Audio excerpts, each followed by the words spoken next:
Hello students, welcome to week 2 on the course Introduction to Conflict Resolution Processes 1. I'm your facilitator and my name is Antonia Okoye. The topic for today is insight into conflict resolution and processes. And our focus will be on what is conflict resolution, how is it applied, where is it applied, why is it applied, and who applies it. And I hope at the end of this lesson we'll have come to a better understanding of its influence in all that we do. So let's get to class. So as I said, our topic for today is insight into conflict resolution and processes. We have 3 objectives for today's lesson, and they are: 1, to explain what conflict resolution is; 2nd, to explain conflict resolution processes; and thirdly, what are conflict resolution approaches. But before we begin, let's do a recap on our last lesson on conflict. And in that lesson, we defined conflict as a situation where 2 or more independent parties, either individuals or groups, have interests, outcomes, and or goals that are incompatible in some way. So conflict can be both destructive and constructive depending on how it was handled. So in order for conflict not to be destructive, we need to know the different methods or processes available for settling and managing conflict, which is the focus for today's topic. So what is conflict resolution? Conflict resolution is a process of managing a conflict and negotiating a solution. So in resolving conflict to achieve positive outcomes, it involves 2 distinct elements, and they are conflict management and negotiation. The first element, conflict management, deals with the attitude and strong negative emotions usually associated with a conflict situation. It involves diffusing the accompanying emotional energy and achieving a mutual understanding of differences. While negotiation, which is the second element, is like bargaining, where you try to achieve an outcome that will take care of all your interests. So this brings us to our second objective for today, and our second objective is conflict resolution processes. So what are conflict resolution processes? We have so many conflict resolution processes, and they include negotiation, mediation, arbitration, conciliation, independent expert inquiry, diplomacy, and litigation. Aside from litigation, all the rest are referred to as alternative dispute resolution. So in this lesson, we will look at each of them briefly. So what is negotiation?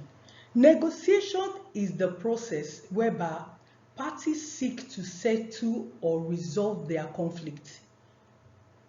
You may negotiate directly with the other person. You may decide to hire an attorney to negotiate directly with the other side on your behalf.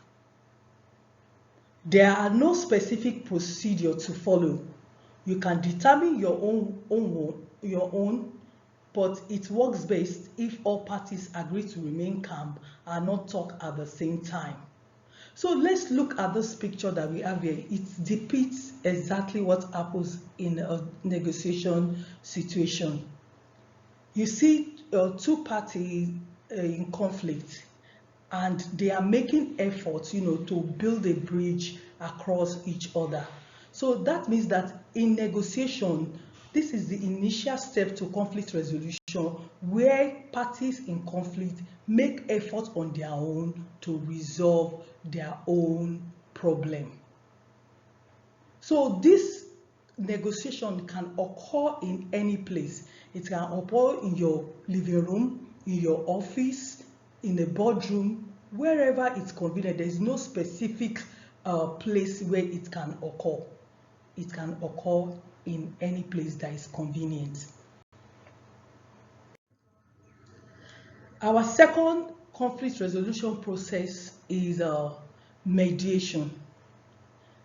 It is a voluntary process in which an impartial person, the mediator, helps with the communication and promotes reconciliation between the parties, which will allow them to reach a mutually acceptable agreement. Mediation often is the next step if negotiation is unsuccessful. So, as we said, the first step in conflict resolution is negotiation, where parties in conflict try to, come to settle their differences. But if communication breaks down between them and they are not seeing eye to eye, then they will need the help of a mediator. So why do we mediate? We mediate because it is cost effective, because of the neutral expertise that will be brought by the mediator. It is very flexible, it's not fixed, it's not so official, it is amiable, the environment is very friendly, the party have their own representation, and there is confidentiality.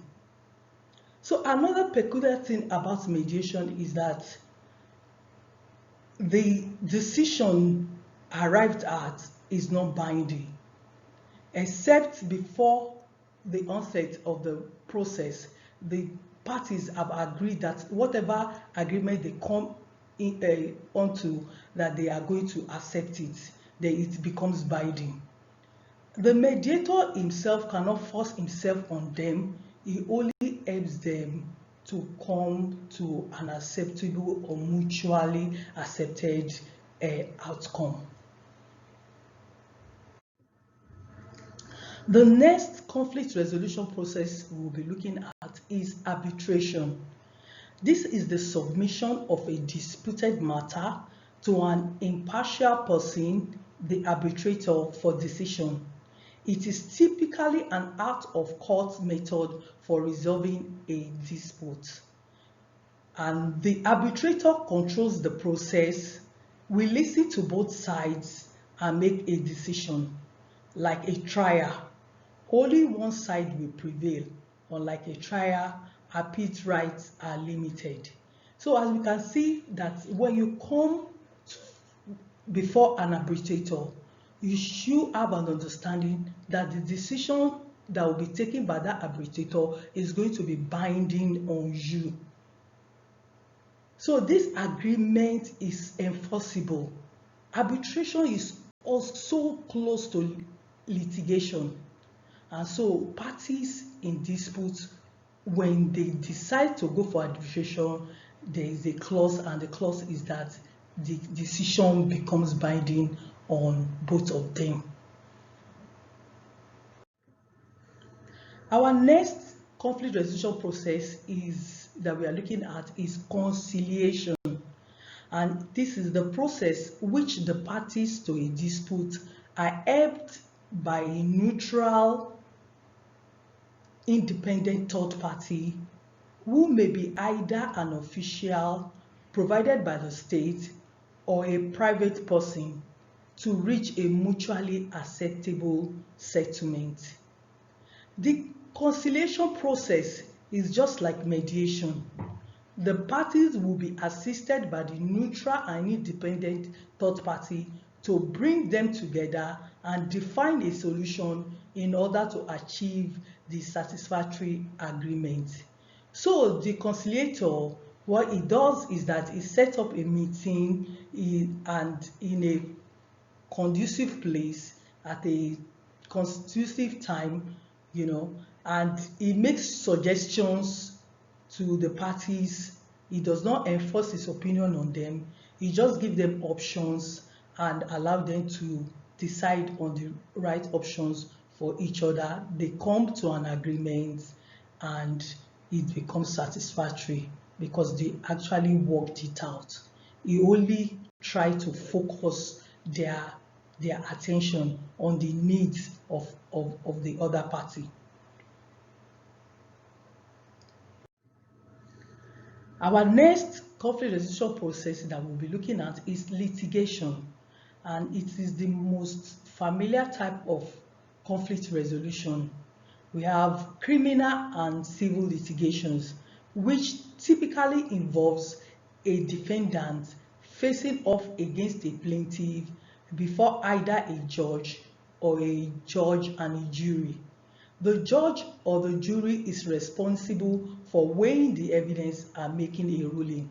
This usually leads to a win and lose situation, because anybody you take to court, you will never be friends with that person again. The relationship ends after that, because the decision of the judge or the jury is always binding, and it usually favors only one of the parties, not both of the parties.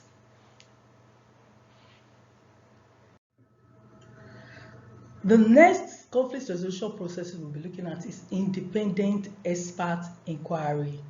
It is a conflict resolution process that is usually commissioned on a fact-finding mission on the root causes of a particular conflict with a purpose of arriving at a recommendation on the conflict.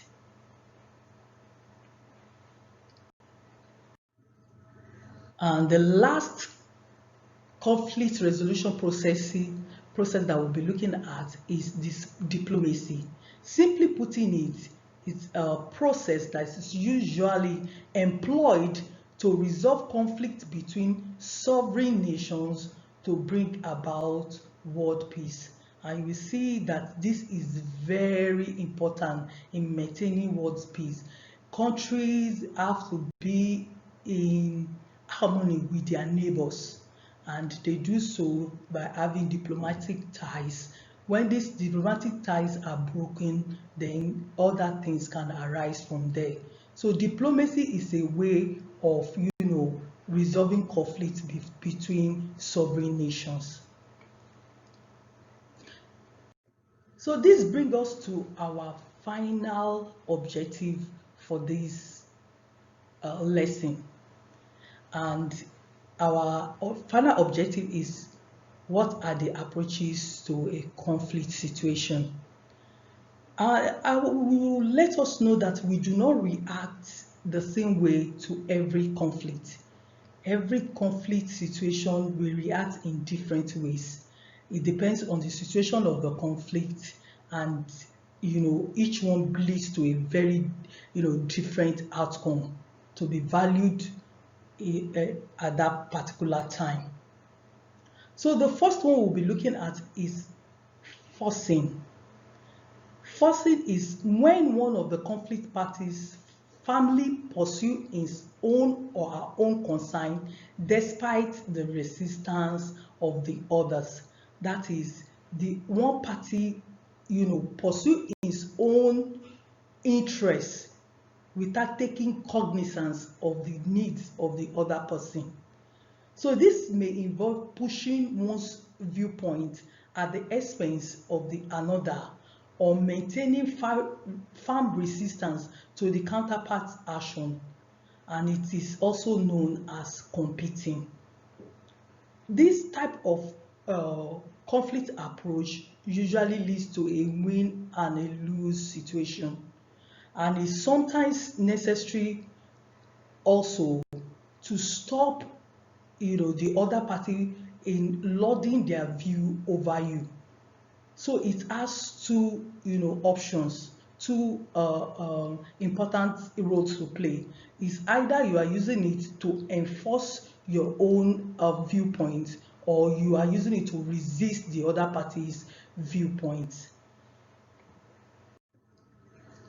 The next conflict resolution approach that we are looking at is collaborating. This involves an attempt to work with the other party in conflict to find a win-win solution to the problem in hand, or at least to find a solution that most satisfies the concerns of both parties. And this is considered to be the best conflict resolution approach because it always leads to a win-win solution, and it is regarded as problem solving. We bring our issues together, we look for a middle point that satisfies both of us. So collaborating is a very good approach to conflict in a conflict situation. Compromising is another conflict resolution approach. This is different from win-win solution. In this outcome, the conflict parties find a mutually acceptable solution which partially satisfies both parties. Compromising may be an optimal solution when the parties are moderately important, when the goals are moderately important and not worth the use of more assertive or more involving approaches. It may be useful when reaching temporary settlement on complex issues. So normally what this means that compromising leads to what we call win and lose situation. Win-lose situation, in that you compromise what is important to you just to make peace, and this is not a very good approach to conflict situation. Another conflict resolution approach we'll be looking at is withdrawing, and this technique consists on not addressing the conflict. You postpone it by just simply withdrawing. It is also known as avoiding. This outcome is suitable when the issue is trivial and not worth the effort, or when more important issues are pressing and one or both of the parties do not have time to deal with it. And this type of, as I've explained, is so simple. You don't just want to join issue with the other party. You decide that, oh, it does not worth your time, and you move on. But sometimes the issue is very important, but because you have a nature of not wanting to join issue with people, you will be sweeping dirt under the carpet, and one day probably you will erupt, and it will lead to what we call forcing, which is the first conflict resolution approach that we dealt with earlier. The last conflict resolution approach we'll be looking at is smoothing.